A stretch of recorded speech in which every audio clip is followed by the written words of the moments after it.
लागल बाटे भारी कल स्वागत सिरवा झुका के माई अइली दुआर भीड़ लागल बाटे भारी कल स्वागत सिरवा झुका के प्रेम से बोलो जय माता दी, प्रेम से बोलो जय माता दी, दोनों हाथ उठा के प्रेम से बोलो जय माता दी, दोनों हाथ उठा के प्रेम से बोलो जय माता दी।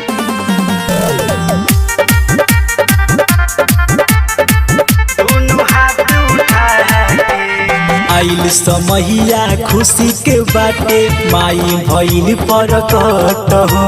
लाली चुनरिया में मोहनी सुरतिया लागतारी बड़ी हट हो,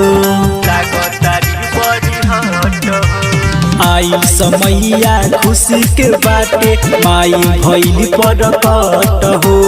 लाली चुनरिया में मोहनी सुरतिया लागतारी बड़ी हट हो। लेके ओढ़ौल के हार सब लोग बाटे खाड़ कर दर्शन एकाएकी जाके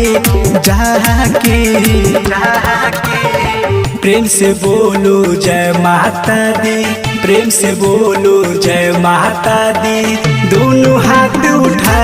के प्रेम से बोलो जय माता दी, दोनों हाथ उठा के